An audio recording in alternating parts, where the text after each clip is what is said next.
Yes, thank you. Hi, my name's Judy. I'm codependent. And I'm Scott, and I'm codependent. And we'd like to introduce ourselves first, and then do some acknowledgments, and then talk a little bit about what we're going to share during this time that we're together. So, Judy and I have been married 24 years, and we were both in recovery before we got married, and before we even started dating. I was in recovery in AA for quite a long time, but I was relatively new to CoDA. I think I was in recovery maybe only 2 years when I met you. And then we dated for 3 years before we got married. And Judy, you'd been to treatment for Yes, codependency, hadn't yeah, you? yes. Out here at the treatment, we didn't have CODA meetings out here. So I landed in Al-Anon for years until our Desert CODA got started, and or Arizona got started, and then it followed and migrated out here to the desert. So I'm really glad for you Arizona people, because it makes a difference in my life and in our marriage and in our family. Oh, and I can say right now that I'm enjoying the hell out of a lengthy, healthy relationship, all due to CoDA. If it wasn't for CoDA, I know we wouldn't have been able to stay married, and we wouldn't have been able to raise 4 kids, two from Judy and two from me, and we wouldn't have gone through everything that we have or be where we are right now. So thank you very much to Codependents Anonymous for the gift of recovery. Yes, and recovery works. Like Scott always says, the stairs are broken. No, no, no. The elevator's broken. I have to take the stairs, the steps. Steps. So I've done the steps, and it's a continual process. It's not just one time and oh, I'm done. No, I keep peeling more of the onion, more of my life away as I learn more about my true, authentic self, which is a good gift to know. And so here today, I want to start by reading something. Okay. And this can be found on in the workbook on page 83. It's step 6. It says defects can be seen as behaviors and beliefs that stand in our way. Defects of character are not who we are spiritually. They are codependent behaviors that we have used to survive life. In becoming entirely ready, we learn to own our defects. When we ask our higher power to guide us and we trust in this process, we have a spiritual experience. The keys for step 6 are strong faith, trust, and a connection to our higher power. So that's opening.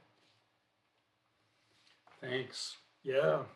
Uh, I'm grateful to be here and be able to talk about step 6. And hopefully, Judy and I will talk a whole bunch more about important parts from that particular reading because that was certainly my experience. But before I do, I want to do a cut. Before we start on that, I want to do a couple other things. First of all, I want to do some acknowledgments. I want to acknowledge the entire service committee that put this thing on. Every single one of you is amazing. And I want to encourage those of you that aren't involved in service to get involved. This is a wonderful way to help yourself grow and to share in recovery.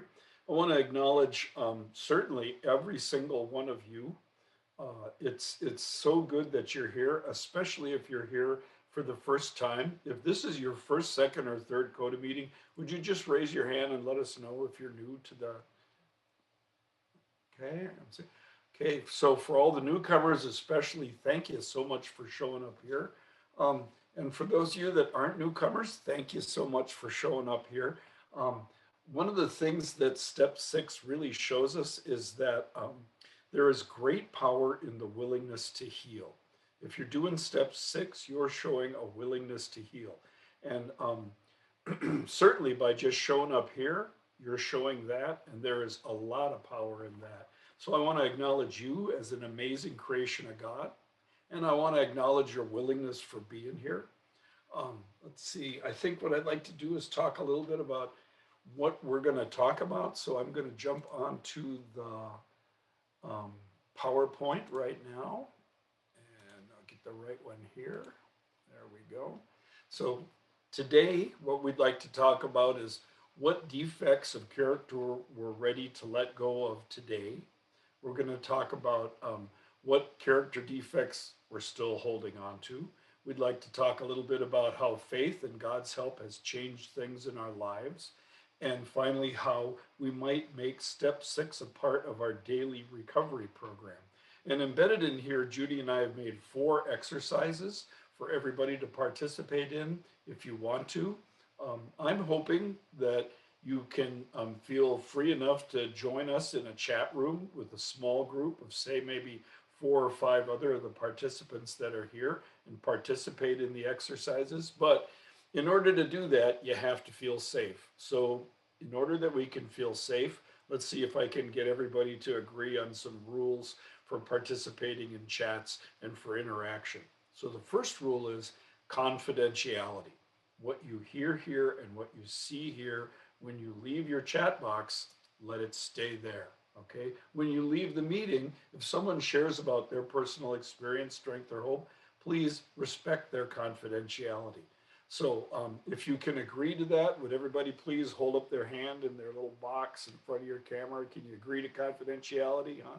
You see, can I see? Okay, hold them up, hold them up, hold them up. Oh, some of them don't have the cameras on. I'm going to trust if you don't have your camera on, you're holding. Okay, really good. I'm counting on there's no snitches in this. So let's go with that. Okay, and then the second rule is that although we've created exercises, they're all voluntary. If you don't feel like joining an exercise, you certainly don't have to. If you're in the middle of an exercise and you begin to feel uncomfortable, it's okay. You can stop. You don't even have to announce that. You know, this is totally up to you. And then finally, I wanted to make it open. Is there anything anybody else needs in order to feel safe and comfortable while we're sharing together today? If you have a need, please feel free to unmute and go ahead and just blurt it out.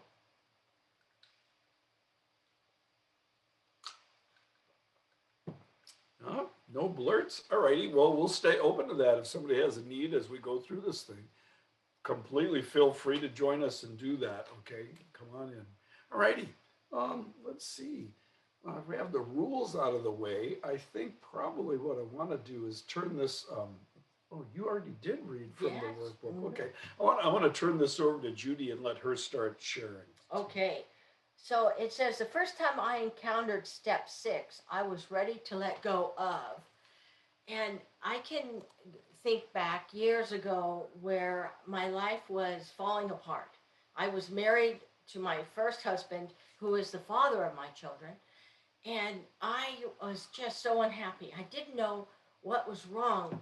I thought it was all about him.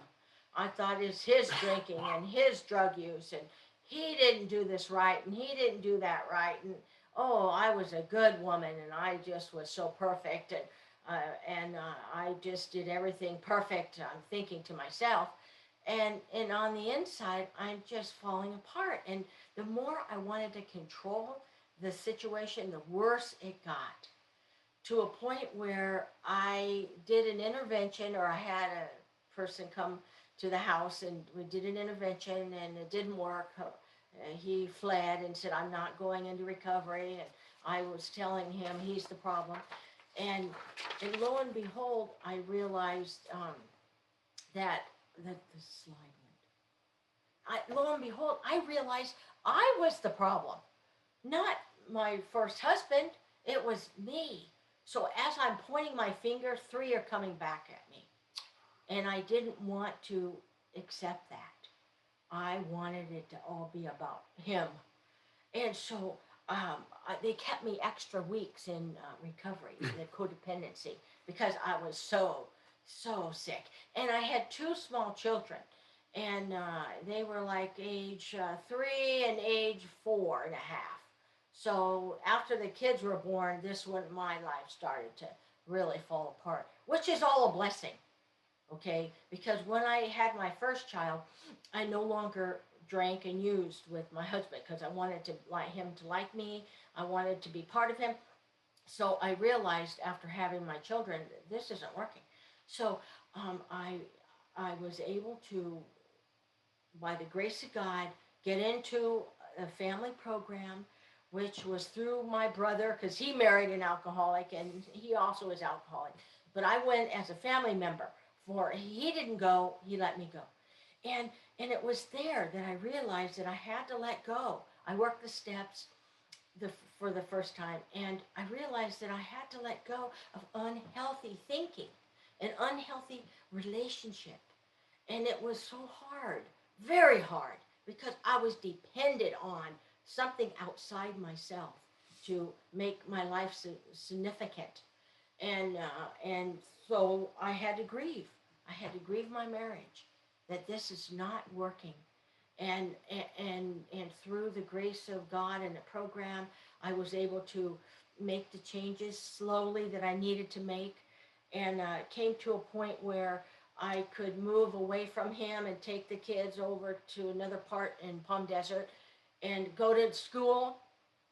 Because of this program, I was able to ask for what I needed from my college algebra teacher. I was failing algebra. I was failing my chemistry classes, and it was through this painful time of willing to let go of what wasn't working anymore that my life started to turn around. And today, now we'll fast forward 30 some years. It's just really worth it. I have stuck with it, and my eyes are kind of burning now because we're doing inner child work, um, and it's ongoing process for me. And I'm just really glad to be here. So there's from my side, and see what Scott has to say. Okay. Well, for me, I remember the first time I did step six. I was lucky enough to have a recovering Episcopal clergy, codependent, recovering alcoholic person for a sponsor. And I was able to get my first gentle path through step four and step five. So when I came to step six, this was like a new thing for me. I guess the first thing that I became entirely willing to let go of was this external focus I had. I grew up in a household where all I really knew was addiction and codependency. That was really my reality. And I learned from early on to develop this thing called radar. I mean, I could tell you what you were feeling from about 2 blocks away. I had no clue what I was feeling, but I could spot it in you. And I thought that was normal reality. And then what I thought I was supposed to do was to adjust myself to you as you get closer to me and pick one of the many different kinds of masks that I had put together and put that on and get it operational correctly so that if I could operate my mask right, you would give me what I needed, which was a sense of well being and safety, or maybe some love or some appreciation. And letting go of that was hard. I guess you could say that I put some of my masks on with super glue, and it kind of hurt taking them off. A lot of this stuff that people talk about recovery for me wasn't recovery, it was discovery. I was learning how to live in reality for the first time. And really running into that was right at step six, that getting willing to take my masks off, put them in a barrel, and let them go and not pick them back up again. That was very hard. One of the things I found that helped me actually, and this sounds kind of backwards, but I was in a lot of pain. I was in recovery from my primary addiction for a number of years. I'd managed to get my life cleaned up pretty good, get a college degree, or get a job, look really good on the outside, take a position in the family program, and right around then, my marriage was falling apart. So I'm a family counselor in the middle of a divorce with 2 little kids. And I felt like the worst imposter on the planet and had such a deep sense of shame. What was really helpful about step six was, and I'm going to go back to this little blurb in the workbook, it says, defects can be seen as behaviors and beliefs that stand in our way. Defects of character are not who we are spiritually. They are codependent behaviors that we have used to survive life. Well, I really thought that my masks were me. I really thought that that was the way it was supposed to be in reality. I had lived wearing masks so long, I didn't even know who I was anymore. And so this took a whole lot of courage and a lot of suffering to let go of. But by the time I got up to step six, I had been suffering enough where I was ready to let go. I didn't let go of everything because codependency had been my only reality for so long, but I was certainly ready to let go of this external focus and this willingness to get those masks polished up. And I at least was able to let go of enough fear to let my willingness to take a look at who I really was on the inside to happen. And I couldn't do that without the help of my higher power and with my sponsor. So in the beginning, I didn't let go of every single defective character. What I did was I let go of this idea that I was going to control reality using my intellect. Um, I was real intellectualized. And in fact, the minute I would get a feeling, my intellect would pounce on it and try to explain it and control it. And my sponsor helped me to see that intellectualization is really just denial that went to college, you know? So I was able to kind of back off that a little bit and start maybe allowing myself just to experience reality in a genuine manner while I was holding on to my higher power's hand and my support group's hand, and allow myself to start having some needs and having some of my own opinions and having some of my own likes. And so doing step 6 was the beginning of me really starting to live a life. I can remember that the first time I read step 6, I thought that step 6 and 7 were just in there like little bits of a contract. You know, you do step 6 and then you do step 7 and then it's over with and then you're on to the next thing. You don't have to go back and do it again. I had no idea that step 6 and 7 could be part of my daily program and have been for more than 30 years.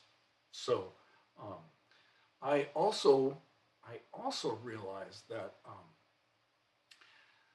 doing step 6 was the beginning of a real healthy grieving process. And maybe we can talk about that in a little bit. But I guess the main thing I wanted to share was that don't expect to do this 100%. Don't expect that this is a one time deal. Don't expect that you're going to do this thing and then suddenly the recovery fairy is going to come and point you in the head. And you're going to be perfect and well organized and well put together. This is a process. And step 6 is really a continual piece of that. Okay. But it starts when you get willing and it starts when you get honest. So, having said that, I think we'd like to maybe start the first exercise, huh? Yes, the first breakout room. Yeah. And the question that we want to ask all of you is, what character defects are you ready to let go of today?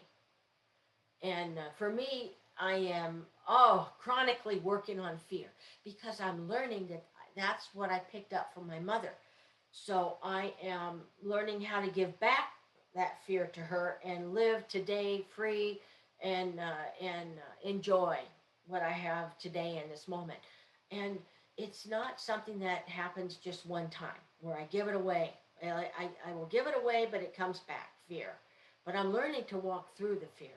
And also, um, a defective character that I don't like is dishonesty. Mm. When I want to be honest with Scott, hey, I don't like that movie, or I want to go to this restaurant, just little simple things like that.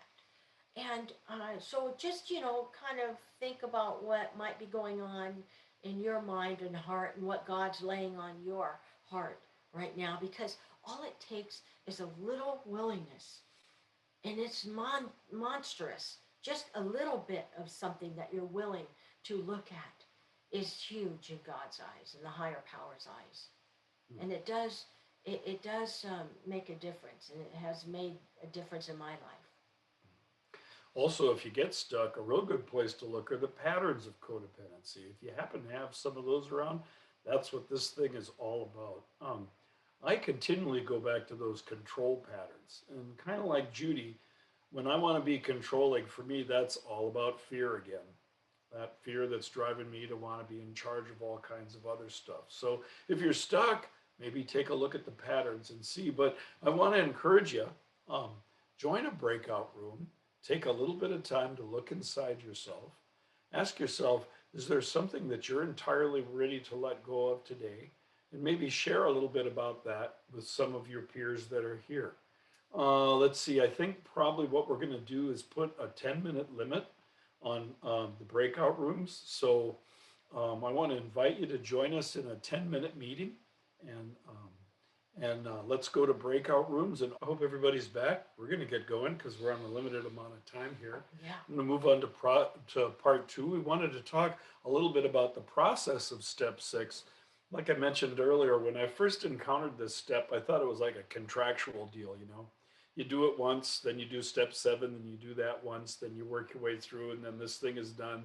And then all of a sudden, the bluebird of recovery moves into my house, and everything's sweet, warm, and wonderful, and I was finished with it. This was motivated by just a whole lot of old stuffed pain. I had no idea how much pain I had stuffed. And when I got into CoDA, what I really wanted to have happen was I wanted all the bad stuff to stop happening and the great stuff to start. And what I had no idea was that recovery is a process. It's really a way of life.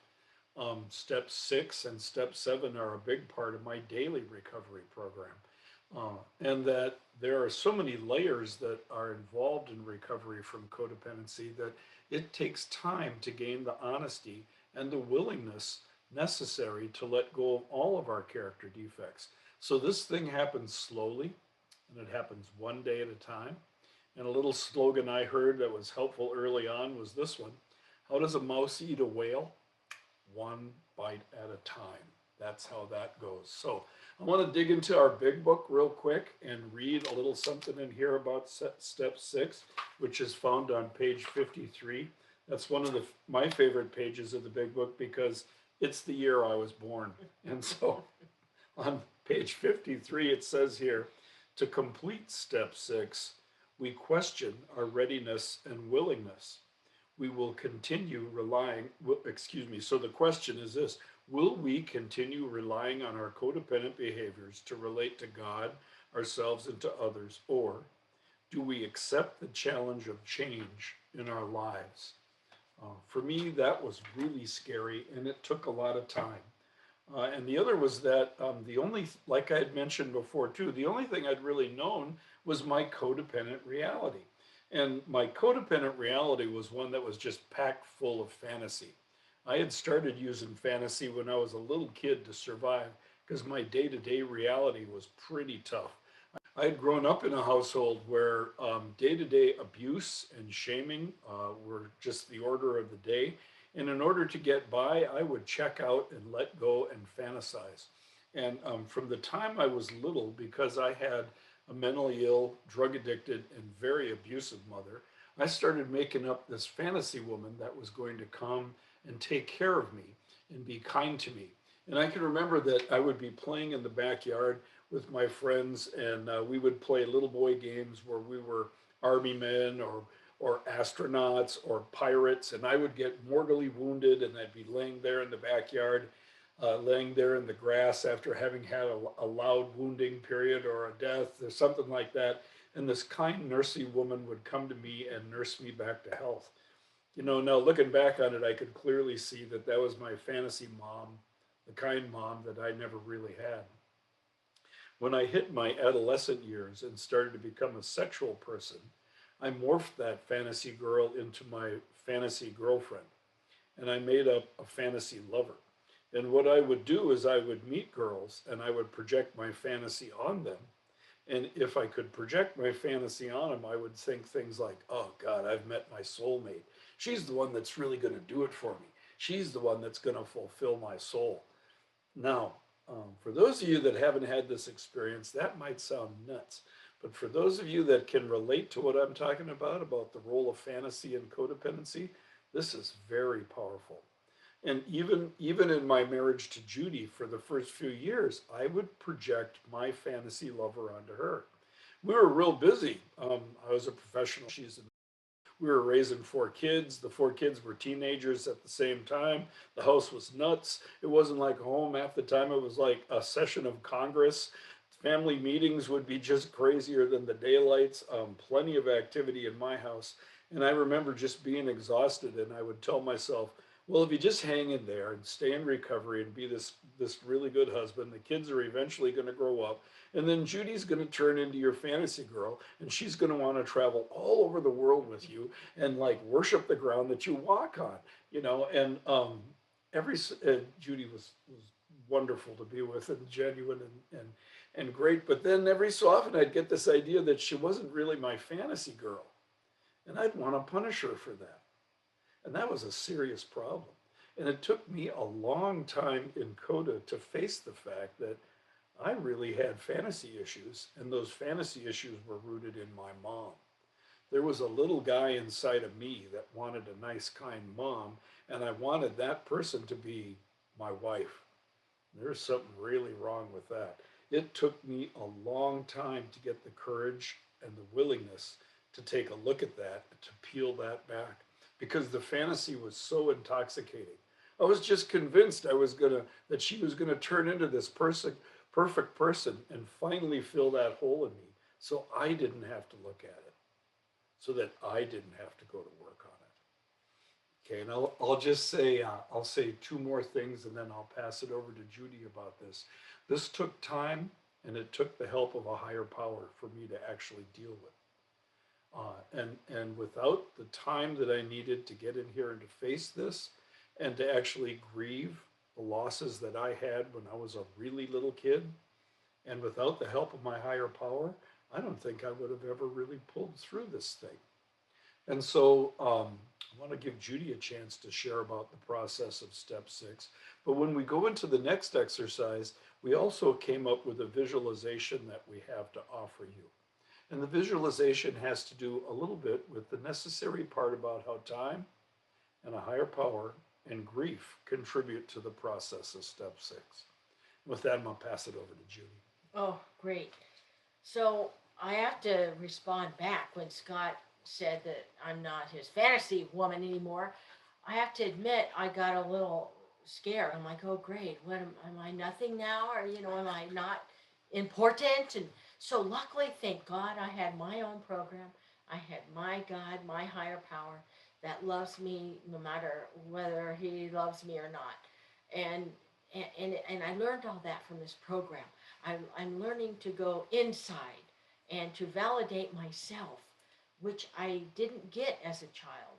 And so, him going through that process, I could detach, love him, pray for him, let go, and let God, and and it's amazing. If I don't get in there and try to choke him and control and change it, it's my. I'm learning that that's not my best suit of armor. I need to let go. So I'm going to keep coming back forever to this program because it doesn't stop for me. And so over also in the book on page 53, there's a part in there that says, in time we learned that perfectionism is unachievable in this life and is a character driven by codependent past. So I also, or I was raised with perfectionism, and when I was born, my father was already shot and killed. Okay, so my mom was already a fearful and already in her own trouble, um, and over the years, she taught me to be perfect. I have to. She wanted things to be perfect, so my stepfather wouldn't leave or wouldn't get shot or whatever. She taught me that by clinging to perfectionism, I'm going to be okay that way. So I am learning at my age of 62 to let go of perfectionism. And it says in here, if I'm willing, and just being willing is enough. God will help me find the ability to let go and not have this choking me. I have fear, I have worry, I have control. These codependent issues that I have learned as a child that were coping mechanisms. Well, today in my life, I don't need that. So I'm learning to mother and take care of the little Judy in here, and the teenager, and the adult, and to acknowledge myself. And that way I can let go of perfectionism and realize that I am okay just the way I am. It's not a turning me inside out process. So that's all I've got, and I know the visualization is really cool. Okay, really good. Okay, so the process of step 6 involves time and willingness. Sometimes it involves grieving. I want to encourage everyone in the room to trust in yourself, that to trust the fact that you're the expert of your own life, and to understand that step six, as well as this whole program, are a process. And so I want to invite you to participate in this little visualization. And when we get done, to go into the breakout rooms. Now, the way that we put this presentation together, you don't have to do the visualization to have something to talk about in the breakout rooms. Although this may help you quite a bit, so I want to invite you. If you don't feel like doing a visualization, that's just fine. If you do, I want your permission to guide and direct you through this little thing. And then when we get done with the visualization, um, we'll have time to go to the breakout rooms. And I'm going to go ahead just a little bit. Oh no, sorry, I goofed up. On exercise two, when you go into the breakout rooms, if you didn't want to do the visualization, or you did it and you don't want to talk about it, that's fine. Talk about what character defects are you still holding on to.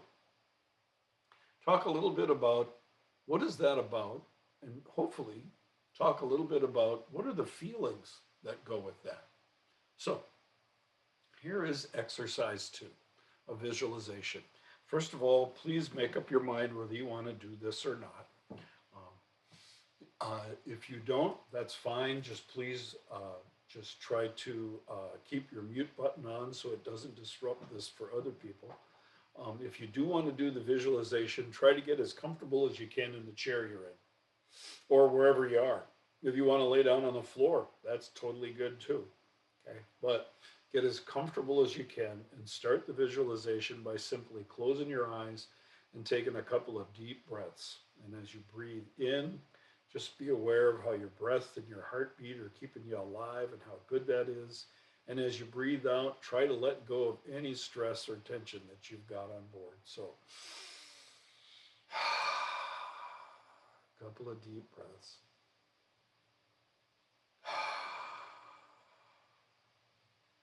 And just get ready to use your imagination. Start by imagining that it's your birthday and a friend of yours is bringing you a special present. You know they're bringing you a present, but you don't know what it is, so it's a surprise. But you know that this is a special friend of yours and they always bring really good presents, so you're expecting to get something you'd never imagined before and you're kind of excited. And then there's a knock on your door and you realize your friend is outside. And as you open the door, you see that your friend has a little furry bundle in their arms that they hand over to you. And much to your surprise, your friend, for your birthday, has gotten you a baby tiger. Little baby tiger just loves to be in your arms, and baby tiger is so soft and furry, and baby tiger looks at you with its great big eyes and thinks that you're its parent, and little baby tiger cuddles and purrs so loud, and little baby tiger just loves you. And as you take care of baby tiger, it becomes deeply attached to you and loves to follow you around your home everywhere that you go. And every day you put on its cute little leash and you take little baby tiger out for a walk. And little baby tiger loves to prance around your neighborhood. And all your neighbors think that you must be a special person, a really unique individual, because you have a baby tiger and no one else they know of has anything like this animal. And they can see how baby tiger loves you so much. So soon you are the talk of the neighborhood and very popular where you are because of baby tiger. Baby tiger loves to play and loves to be with you, and baby tiger especially loves to curl up in bed with you at night and purr while it goes to sleep. And you just feel so wonderful now that baby tiger's in your life. And your heart is full of baby tiger's love. And what an amazing bond you two have together.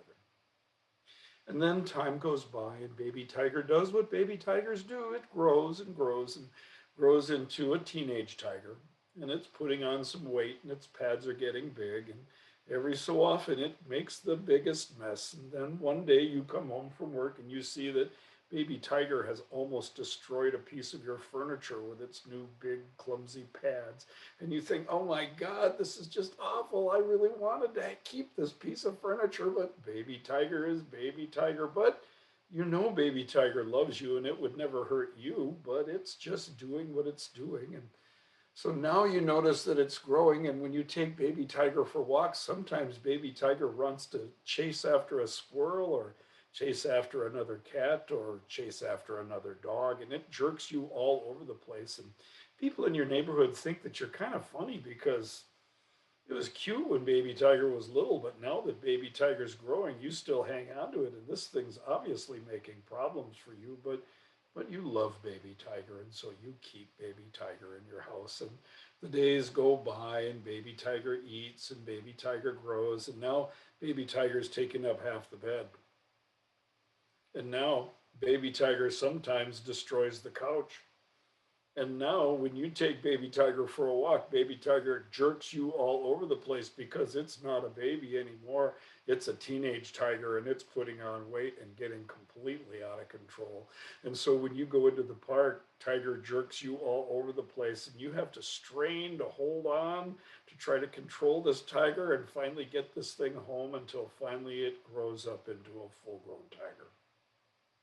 And then one day you take full grown tiger out for a walk, and as you go out in the street, it looks across the street and it sees a little poodle dog and it wants to eat it. So it lunges out into the traffic and drags you with, and you get drug across the street and almost hit by a car. And the people are thinking, you're very strange. And Big Tiger is pulling very hard until finally the leash breaks and Big Tiger runs down the block and into the park and off into the woods, and Big Tiger is gone, leaving you stuck on the sidewalk. And you can feel how sore your arms are and your legs and your body from being drugged on the concrete. And you can see, all you can see that's left is a trail of destruction that Big Tiger left when he knocked over trash cans and knocked over other people. And you lay on the concrete and feel the pain of what it was like to be drug around by Big Tiger. And for the first time in your life, you realize what it's like to let go. And you feel the soreness in your body from having lived with this problem way beyond the time that you should have. And you sit up and you begin to feel the emptiness in your life now that Big Tiger is gone. And for the first time, you begin to feel the loss of your friend, the tiger. Even though this tiger was a huge problem, does it leave a hole in your heart? And even though this tiger became a huge problem, does it leave an empty space? And is grief a part of letting go for you? And then you open your eyes and realize this was just a visualization. But see if this image reminds you of anything in your life that you've had to let go of, even though it might have been a problem. See if there's any connection between this and any character defect you might have needed to let go of. Or is there a connection between this visualization and the character defect you're still holding on to? Just stop for a second and think about that. And then let's go in our breakout rooms. And remember, we only have 10 minutes. So be mindful of your sharing so that everybody in the room has a chance to talk. And let's go ahead. And we want to welcome everybody back from the breakout rooms. I imagine this was not enough time for everybody to share what they needed to share, but I sure hope that so far this has been of benefit to you. So welcome you back. Glad you're back, everybody. Okay, so then what I'm going to do, if I can, I'm going to see if I can advance this slide. We're going to move on to step 3. I found that some of my defects are impossible for me to let go of alone. I found it absolutely necessary to get the strength I needed from my higher power. And my experience has been that my higher power wants me to have faith. Faith that he's going to pull me through and get me to where I need to go. So in part 3, I wanted to talk a little bit about what happens when faith enters in. as a part of step 6. Okay? Do you want to go Yes. first or me? You go. Okay. So, um, my higher power encouraged me to continue to have faith that all was going to work out even better than I could have ever thought of on my own or put together. And I was willing to do that. So, that being open minded, honest, and willing to have faith and proceed created a miracle in my life. I was raised without a loving and kind mother, and I was willing to put that in my higher power's hands and learn how to love my wife for exactly who she is, nothing more and nothing less. And then a miracle happened in that my mother in law turned out to be an amazing person in my life. Judy's mom, her name was Joanne. And Joanne was the kindest, most gentle person I'd ever met in my life.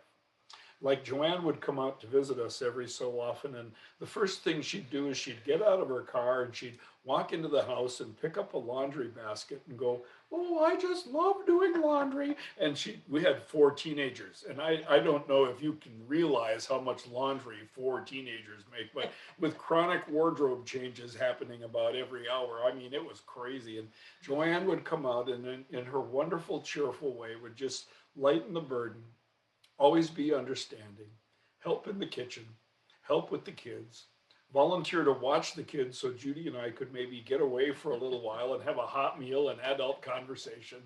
It was just great. And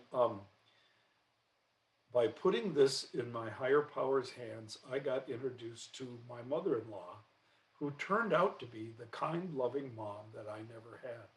And Joanne somehow knew how things had been with me, and she was kind and loving not only to myself, but sometimes the way she would pat me on the shoulder or pat me on the head, I could swear she was talking to the little boy inside of me. It was amazing. Now, these character defects go slow, and when I was young, I learned to be afraid of my mom. And I learned to generalize that fear to women. And I was a little bit afraid of Joanne. And something that she taught me carried through even past the time that she died. Joanne passed away about 3 years ago. Yeah. And I was shocked when the family asked me to speak at her memorial service. And the thing that I talked about was how dear she was to my heart. And the fact that I was able to grieve in a healthy way, which I learned by coming to these meetings, I learned even more that this character defect I have of fear, I still need to work on. And the way she taught me that was that had I not been so afraid of women, I might have let her get closer to me. I might have been able to receive even more love from her when she was alive. I held her at a distance for way too long, and that was my loss. But what my higher power helped me learn was that the more that I am in recovery in CoDA, the more time I have to let go of my fear. And the more of my fear I can let go of, the less I am married to my suffering. And the best part is that the more that I can trust my higher power and let go of my fear, there's so much more room for love for me, which I am able to receive now through Judy and my kids and my grandkids. So that's what happened when faith entered my life. I got miracles. And I want to let Judy share a little bit. Well, I know we're short on time, and so for me, when I would, go do my step 6, I was so afraid. What would I be like if I let go of fear or let go of perfectionism or let go of control? Oh my God, what's going to happen? I won't have any fun, or I'm going to be whatever. So I, I was informed by my higher power that, look, Judy, you trust me. Let go, and I will fill. I will fill you up with more than what you can imagine. And so I then, I trusted that. So I was able to let go of fear and realize that in the money, I don't have to buy love. I can just have relationship without me having to buy you a present. Well, today we're out of debt. Okay. Another helpful area was my time. I can be I can turn my time over to God and higher power and my day and stay in reality in my shoes where I am today. And it's wonderful. I was so afraid that I wouldn't have any fun or I'd be bored. No, no, no. I'm going to keep coming back. I'm going to keep working these steps, 6 and 7. It's just really powerful. And like Scott said, the answers are far more than what I could ask for.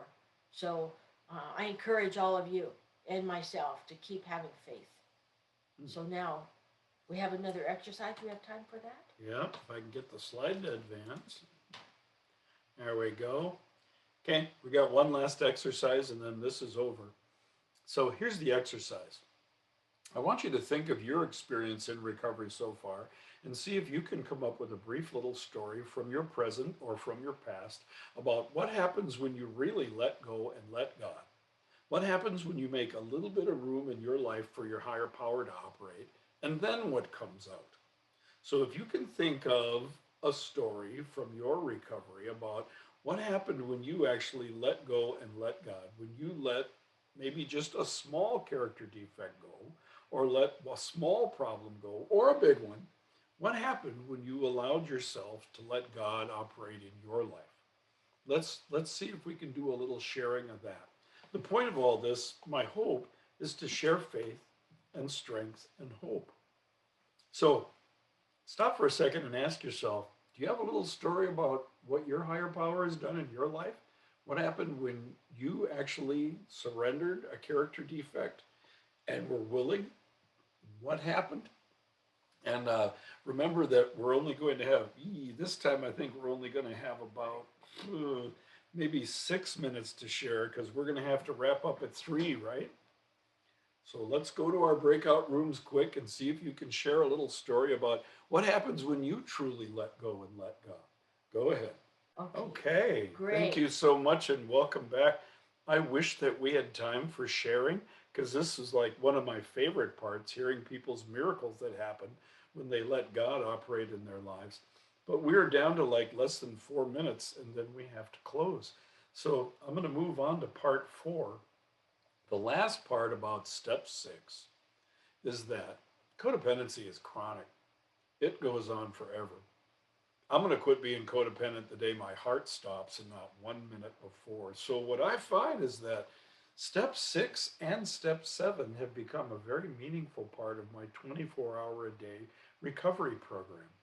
What I find is that not all my character defects get taken away. In fact, some get taken away only to reappear. Some I get breaks from. Some come back pretty often. I get up every day and I pray that God remove these defects of character, and my higher power takes some and leaves the others. And what I find that in my new daily collection of character defects I live with, I learn lessons, and I learn lessons from my higher power. My higher power can even use my character defects to teach me lessons. This has been an important part of my growth in the program. So, step 6 is a daily part of my thing. And I want to encourage all of you to think of it in that manner. Judy? And like I have said earlier in the Zoom topic, I will keep coming back. I will always be engaged and plugged into recovery because it is healthy. It's what's the best for me and my family and my serenity. And learning that these character defects, they need to shrink down, and healthy behaviors need to increase. And by doing the steps and showing up with all of you here and going to my weekly meetings and surrendering daily to God and higher power, all of that is my maintenance. And I'm never going to be that person I was before. Never, because I keep growing and becoming better and better. Thanks to God's help and all of you. So keep coming back. It works if you work it.